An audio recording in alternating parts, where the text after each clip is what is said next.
What's going on, guys? I'm Chris, and this is Regular Guy Training. So, today's subject is actually kind of interesting, at least to me, because we have a tendency to reinvent new terms for things that have already been talked about before. Now, today's term for regular infantry rifle is General Purpose Rifle, or GPR, which is interesting because before that we were calling them, do everything rifles or a jack carbine or whatever, but in reality, it's just a modern infantry rifle. It's a rifle that you can shoehorn into anything that you really need it to do, and it can do it reasonably well. That's all that is. So what's interesting about that is not the over-complex nature that people have a tendency to walk into when they start talking about the GPR concept or whatever, but it's the side conversation, and that is, this is more or less a discussion that I've gotten into in almost every rifle class that I have taught from the beginning of the company 8 years ago to now. And that's interesting to me, because in the social media space, when we start talking about, traditional ARs or DI or internal piston versus external piston guns, as far as the social media space, that conversation kind of died off, and now I see it kind of drumming itself back up again every once in a while. And it usually is surrounded by something like suppressor talk, right? But the funny thing is that there's more to that than just a suppressor talk, although that is a big factor and we will touch on it. But the funny thing about this is, well, generally speaking, we see an enormous amount of data, in fact, behind both in our own military, in fact, because it's none of this is a secret at all. The Army's been using the M4 forever, right? It feels like, anyhow, my entire career at least. You see that as just the standard, right? It's a traditional AR. You can shoehorn it into whatever you need it to. It probably shouldn't be trying to be a 600-yard line rifle, but guys make it that on a regular basis, especially if you have an ACOG mounted to it or any other kind of glass that works with that caliber, or any math that you're trying to use. Obviously, 203s got mounted, and then 320s replaced a 203, although we really shouldn't have. Stuff like that. You've seen master key variants on it. The M26 exists, and frankly, it's coming back because of drones and junk. Either attached to the rifle or end up separate. Same thing with the 320. Whatever. Point is that that's a thing. Stayed a thing. It's a good rifle. The M27, on the other hand, is what basically took over the Marine Corps infantry, or combat arms in general. And what's funny about that is this is a conversation that, at least to my understanding or observation, nobody really talks about. And that's really interesting, because this is essentially a 14.5-inch HK416. It's not essentially, that's what it is. And the only reason why we call it the M27 is because the 2-7 Marines were the first ones to get them. And that has yielded really impressive data on that front, regardless to what little internet fistfights people want to get into. It's a really impressive rifle and has done very, very well, to the point where you can do things like equip an entire outfit with suppressors and not really have any negative consequences as a result. They basically canned the 249 and they haven't really suffered for it. Point that I'm making here is that there's a lot of data that would suggest that both are solid rifles. Now, on an individual basis, what do you select and why? So let's talk about that. Now, here's the thing on this, though. Something that I'm not really going to give much credence to is the argument on weight. And here's why. A bone stock M4, no optics, lasers, lights, none of that junk on it, and a bone stock 416, same, no optics, lasers, none of that stuff on it. You match those up, put them on a scale, the 416 is like a pound heavier. Look, I understand people that say ounces equal pounds, pounds equal pain, but generally speaking, that factors more than anything else onto the stuff that's going on your shoulders that isn't a rifle. So your packs, your body armor, all that stuff, right? And I recognize, some guys want to lighten stuff up on their weapons, but at the same time, dude, you just need capability sometimes, right? And a lot of times you see these discussions back and forth from people that you can tell don't really know a whole lot about this, that are engaging in what's essentially tactical tourism because they haven't had to carry a Paratrooper 249 for enough miles to make their feet bleed, right? One of those without anything on it and unloaded is 18 pounds. And then when you throw a Cabela's shipment on your chest, and then if you're smart, at least anyway, a 50-round nutsack on it to go patrolling and stuff with, that gets quite heavy when you have your optic and your PEC 15 and a light and whatever else. So there's that, right? But in addition to this, they start talking about how, they don't want to use an external piston rifle because of the weight problem. And then they say ounces equal pounds, pounds equal paint. And they want to lighten things up as much as they can. And then they delete their iron sights because, same thing, weight. My issue with this is, okay, yeah, that's great, but I see PMags in that gun. That's a full ounce heavier. Each one of those is a full ounce heavier than a GI magazine, and modern GI magazines just work. You have a modern stock on that. There's no way that is lighter than an M4 stock. It's just not going to happen. The modern grip you have on that thing. You can grind off the finger grooves of an A2, put that back on there. You have a lighter grip as well, and you don't have to deal with the finger groove because you own a Dremel, probably. And we have a modern rail on there, when you could just use an A2 front sight base, used a plastic handguards with actually good heat shields, and then just a 1913 block on the side of that thing. That's lighter than whatever friggin' rail you're using. And you have mounting solution for your light and your friggin' night vision laser at the same time. And you're slimmer, and you're lighter. But we don't use these things because there's better stuff out there that gives us greater capability with the consequence of weight. And that's how you just kind of end up with a traditional AR that's 10, 11, 12 pounds. You just have to deal with that, especially if you're dealing with stuff in the dark. So I really don't want to hear it when 1 extra pound from something like this that can deal with things like sealed cans just infinitely better than a traditional AR, and I'll get back to suppressors here in a second. If I can just do that better, then in that sense, then I'm just going to do that. So this whole talk on weight bothers me a bunch because from the people that have walked the endless miles, I understand the thought process where it's like, I'll carry it if I got to, but the E4 in me, or, the mafia member in me, really doesn't like to work extra hard ever again, and I still know how to sleep literally anywhere, right? So, okay, got it, right?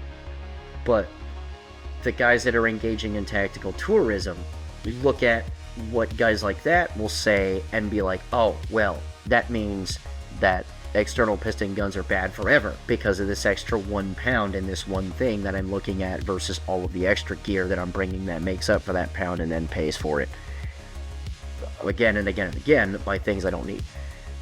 We get my point. My point is that the external piston weight argument is not anywhere close to what it is, not anywhere close to a problem that people make it out to be, primarily because, one, guys that don't have the experience aren't going to understand why guys will try to cheat with weight here and there, and two, some people, and let's just understand this thoroughly, some people really do just need to go to the gym, and they really do just need to eat well, and they really do just need to take care of their bodies, and that 1 extra pound isn't going to put them in the dirt.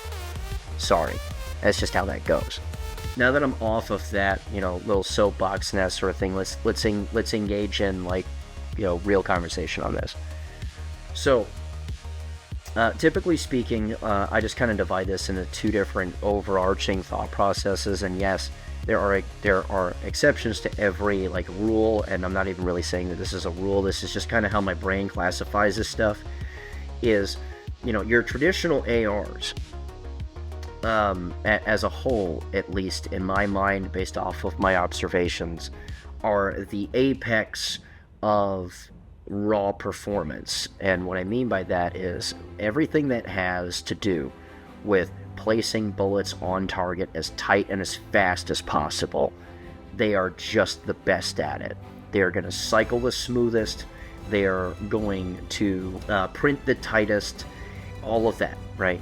So those are the main advantages to that, and you can create a whole system revolving around this apex of performance just because of how they're straight up designed. As far as reliability goes, we'll get to the mud tests and the dust tests and everything else. I'll get to extreme examples here in just a second, and believe me, I gotta get through this before I get to those things. But as far as reliability is concerned, the external piston guns, at least in my mind's eye, are the apex of getting you there, right? And what I mean by that is they might not cycle as smooth, they might not print as tight. However, they give you less stuff to worry about for the price of being a lesser raw performer, if that makes sense. So for instance, right, if I'm going to pick one of these guys up and if I got to do a bunch of stuff with it, so I know for a fact this thing is going to give me my best shot of getting there, generally speaking. And here's what I mean by that, right? If I use, for instance, an RC2 on this guy, as far as overall signature and that sort of thing, as far as my detectability, as far as tone, what dudes can hear, when they're on the receiving end of supersonic stuff, I want a sealed can because it gives me less signature overall and usually better tone depending on what you buy, of course. But I understand that in something like that, it's going to get me there or significantly further than like if you were to just take a standard or a very standard 14.5 or 10.5 or whatever the build is, Mark 18 style, all that. Right, and then just throw an RC2 on there. Generally speaking, and this might sound kind of low, but this is just the reality of things. The guys that have that Mark 18 style gun will throw an RC2 on there, and man, they got a time limit of usually around 350, 400 rounds before their rifle starts to act up, and then maybe another 100 or 2 before the gun quits. Almost entirely, right? Like you'll get it to go for stretches, and then it just doesn't want to anymore. Whereas, same set of circumstances with that RC2, a 416 action type gun, will get you so much farther without really any consequences, and then you run the action on it, and number one, I don't have any action seizing issues, and we'll get to the reason for that here in just a second. And two, I don't have really any problems to deal with. Overall, even without suppressors, as far as just being able to keep the gun from burning off all the lubrication that I'm using, to keep the action cycling without giving me further problems with just general use, the external piston guns have a tendency, at least from my observations, to just do better. Now, I understand that everybody that's watching this has also watched other stuff on the internet, or at least heard of extreme testing circumstances in which the DI guns will do better. And, they'll instantly quote a mud test where if stuff got in the lower of a 416 action gun, it stopped it, but the DI guns did fine because, again, internal piston, so you have the vent holes for that internal piston, it blows all the stuff out, and no issues. Okay, yeah, I got that. But then if we start talking about other extreme tests, right? Because I could talk about how overly loaded, rigged, and dumb a mud test is, but then when in the same vein you start talking about the dust test, the first thing that all of the DI guys are going to do is be like, oh, it was a loaded test, they used the wrong magazines for this and that and the other, blah, blah, blah. But then I can point out how the M4 was miserably bad compared to the 416, which did pretty well. The point is that usually these really extreme tests are not really tests, generally speaking. It's theater. That's all it really is. It's a demo, okay? Or it's just it's not repeatable extremes. Generally speaking, though, where you get most of the data is when you give them to dudes that barely or didn't finish high school, and then go tell them to live in the woods or somewhere for an extended period of time and then go shoot stuff. Generally speaking, that's where you get the overall raw data. Now, I'm not saying that the DI guns are bad or unreliable or whatever. I am, because I've carried them for long periods of time and I've done a lot of stuff under a lot of rounds and abused a lot of DI guns. What I am saying is you just have a tendency to have fewer issues while just trying to get there. Getting to the end of the day, the part where you finish up, pack up, and go home, you just have a tendency to have fewer issues overall. And of course, the trade-off for that is, well, I added a pound to the rifle. It doesn't cycle as smooth, right? Because whether you have a legit 416D, which compared to a DI AR, well, realistically speaking, they don't recoil savagely. They jab pretty good.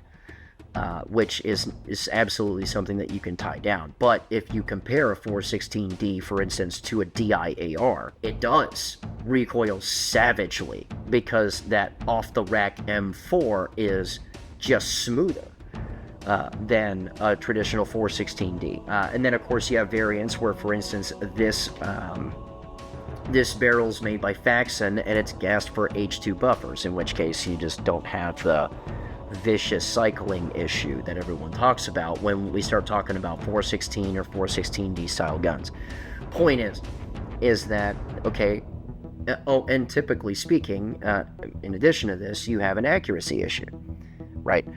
And I say issue when you compare one to the other. The external piston guns have a tendency to be less accurate because you have more stuff moving around and not letting your barrel do the flexy stuff that it really wants to. You know, you have a pro-con there, and it's pretty obvious what that pro-con is. So, realistically speaking, when we start talking about the differences between these two, what do we really run into here? What we really run into is, and this is the part where it's just my opinion, right, is that if I know that I have more or less logistics backing, if I know that I don't have to worry too terribly much about abusing things, to where I have the very minimal infrastructure required to care for that traditional M4 style rifle, or DI, AR, or whatever it is that you want to call it.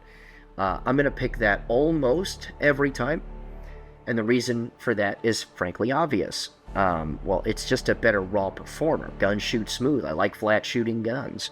I like more accurate guns, that sort of thing. The conversation alters still quite significantly when I have to let things go a little bit more, or when we start talking about suppressing rifles. Now, this is the part, or it could have been far earlier in the discussion, where I have guys breathing down my neck and they start talking about adjustable gas blocks on ARs, and then they start talking about flow-through cans. And when you combine the two, or when you combine those two with your adjustable carrier, and then the pick of whatever recoil system that you have in your buffer tube, you combine all these magic elements together, and suddenly your DI AR is as reliable as any other external piston gun ever. I'm going to tell you something, you're just wrong. That is just false. I'm sorry. Look, every year, minimum, I see, because of the private class schedule, because of the open enrollment schedule, because of the military stuff, I witness at least 500,000 rounds fired every year. I do a bunch of shooting also. I gotta tell you, every single time that somebody has walked up to me with the perfect DI AR that's gonna do great with the suppressor, and then he has to come out to a 3 or 4 day set, the following always happens. Number one, we forget that you still get back pressure through your barrel. It's just a thing that's going to happen. Whether or not you think it's going to happen, it's still a thing that's going to happen. In addition to this, what you are doing is you are regulating gases a lot that are required to push your action. Then you have back pressure coming through your barrel. So you're cutting a bunch of gas that's required to cycle your action, and then you're still getting a bunch underneath here. And at a certain point, the gas that you cut over the top is not going to be enough to overcome the fact that your bolt is super dry because this stuff that's coming in from underneath is hot. And then at a certain point, the gas that's coming in from up here is going to fall behind.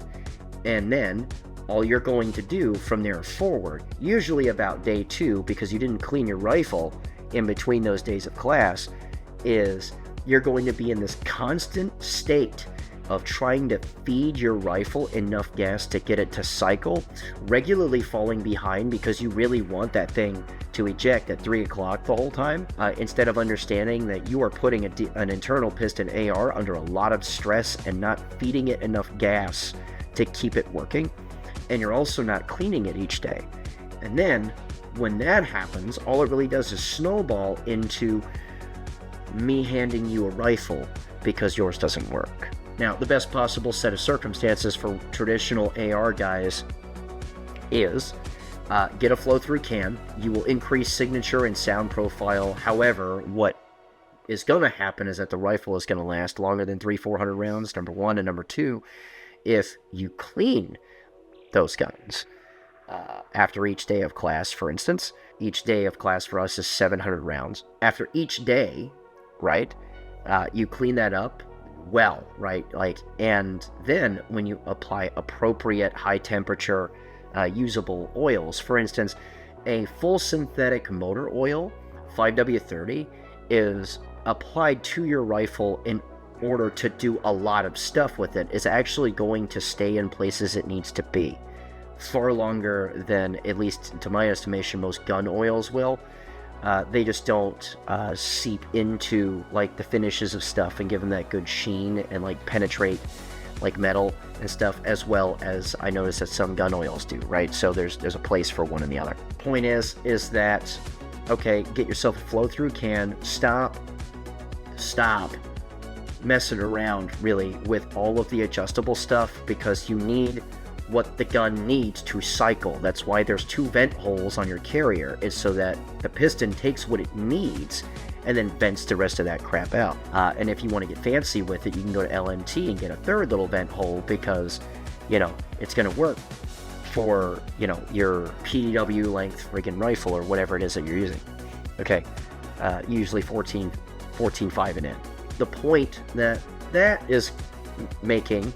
I'm making on that, rather, is it takes the gas that it needs and then it cycles the action, right? So just apply appropriate oil and then clean the gun a bunch, aggressively sometimes, and then put an H2 buffer in it, chrome silicone spring, and you're done. Or you could solve all those problems by just getting an external piston gun that isn't going to give you any of those issues, and all you have to do is control recoil just a little bit more.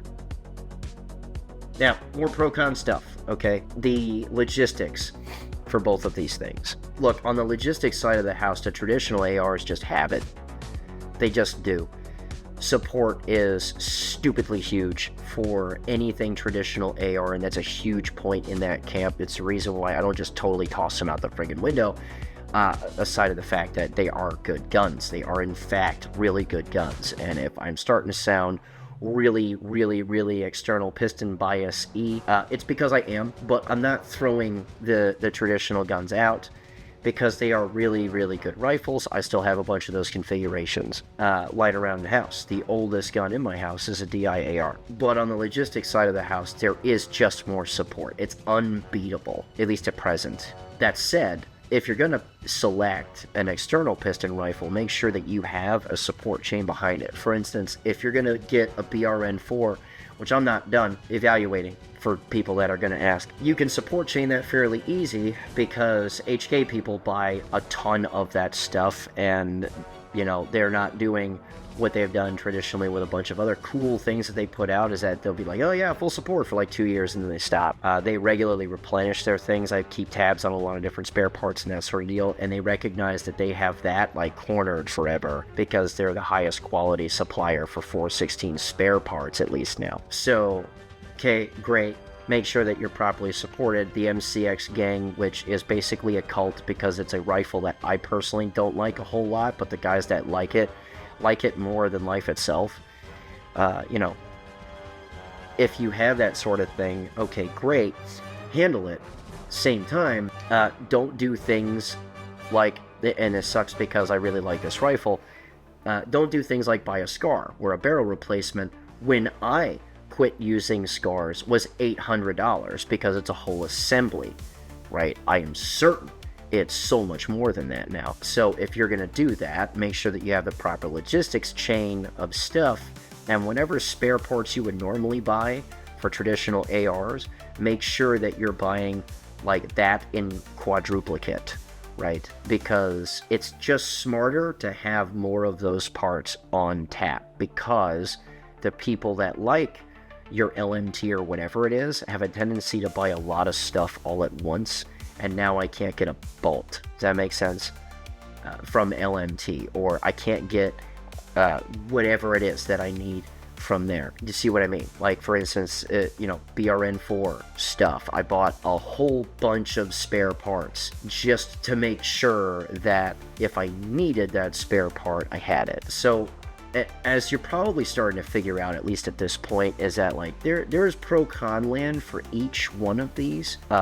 Two different methods of doing the AR, but there's workarounds for your preference, if that makes sense. For instance, the raw performance only dudes have probably thought of at least 35 different ways they could work around things that I've said in this video, and this is absolutely true. Having done a bunch of this myself, I understand why there are a million workarounds. The same thing for cons as far as like external piston guys. There's a bunch of little workarounds that you can do to fit your preference, and that's the nice thing about both of these, is that while social media didn't talk about them a whole lot, since essentially the XM8 died, man, they kept going. Everybody kept going and everybody kept developing. So, I mean, for Christ's sake, even HK put an adjustable gas block on their thing, and before that, they had, the automatic bleed-off valves at the front end of the thing. So basically, all they really did was, you have the vent holes on your bolt carrier for a DI AR just got moved out to the front of where your gas block is at. So it takes everything that it needs in basically the same way, and then you have guys like Faxon that are like, oh, by the way, we gassed our barrels to H2 buffers. So there's your workaround for whatever con that somebody had for that particular design. Point is that whatever your individual preferences are, be intelligent about how you navigate this sort of thing. For instance, the entire concept of taking a G36 and squishing it into a rifle with controls that make sense is something that absolutely interests me a lot, in that, well, I can just do whatever I want to this. I can suppress it with, at least in my mind's eye, the best kind of suppressor, and that is sealed, with a ton of baffles in it, so that I can really hide my signature as much as possible, and then I don't have to worry about reliability stuff, because, again, it's a G36 with good controls. Right? And magazines that aren't the size of hotel Bibles as far as that is concerned, trying to get it into pouches. So, all that is very appealing to me, and that's mostly because, well, I can just do all of these things, and I don't have to worry about the little niggling nonsense or the occasional I don't want to go into battery stuff that DI ARs make you deal with. If you're in crappy environments, shoot them a lot, or God forbid if it rains a lot, sideways, you just don't get those issues out of guns like this. But there again, I don't think I've run into a 416 style action that was a sub-minute gun ever. Like, ever. Even with really good ammunition. And you get that out of a lot of free-floated PSA builds, right? So there's plenty for one side to essentially complain about to the other about numerous things, and then get in little fistfights, that sort of deal. But at the very least, you have, sort of I believe at least a balanced approach. Again, I have my biases, but I think I'm hiding them as good as I can, right? So hopefully you guys found this helpful, at least to let me sit here and ramble on and on for about a half hour, and hopefully you learned something. But, until then, Hey, look, if you want to come to class with us, you absolutely can. Link in the description below for our website. That's regularguy.training. If you want to support us through Patreon, you absolutely can. $41 a month will get you as much of that training stuff as you want, unless you want to take a private class or a vehicle class, in which case the logistics for both are fairly obvious as to why it is that you can't really do that. But you can still take advantage of the $41 a month stuff and come to anything else that we do. If you want to check out our social media stuff and all that other junk, the rest of those links are in the description below. And, stay tuned. There's a lot of stuff that we're going over. For instance, I got a Dan Wesson single stack 9mm 1911 that's getting ready to finish up 24,000 rounds, and there'll be an extended review on that. A 507 comp review is absolutely coming, and they'll be sort of close together because they're mated together. So, that said, remember guys, a regular guy's firearm is the last defense against tyranny. Be easy.